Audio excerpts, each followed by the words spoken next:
माणसाचं खरं रूप तेव्हाच दिसतं जेव्हा तो नशेत असतो.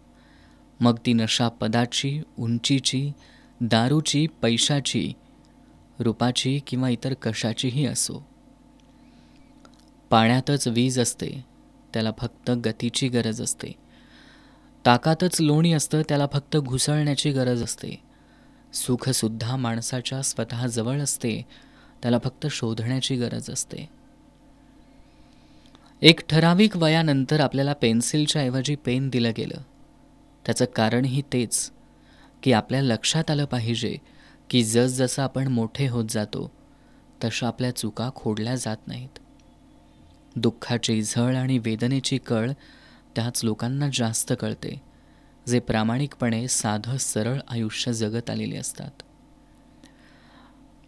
दुसऱ्याची प्रतिमा मलिन करून त्यावर स्वतःचं स्मारक उभारण्याचा केविलवाणा प्रयत्न करण्यापेक्षा स्वकर्तृत्वानं स्वतःची प्रतिमा तयार करून स्वच्छ विचारांचा किल्ला उभारला तर तो नेहमी अभेद्य राहील.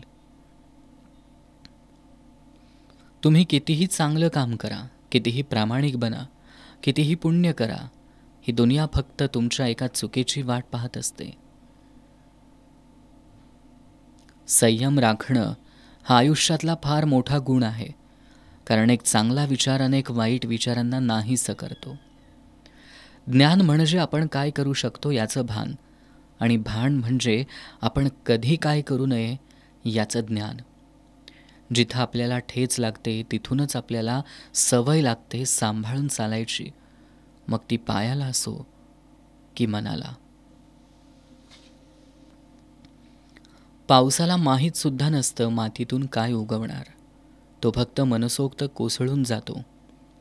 आयुष्य असंच जगावं, काय होणार, कसं होणार, कधी होणार हे न पाहताच मनसोक्त जगावं. नातं सांभाळायचं असेल तर चुका सांभाळून घेण्याची मानसिकता असावी, आणि नातं टिकवायचं असेल तर नको तिथं चुका काढायची सवय नसावी. कधी आठवण आली तर डोळे झाकू नका. जर काही गोष्टी नाही आवडल्या तर सांगायला उशीर करू नका. कधी भेटाल तिथे एक स्माईल देऊन बोलायला विसरू नका. कधी चूक झाल्यास माफ करा, पण कधी मैत्रीची जाणीव कमी करू नका.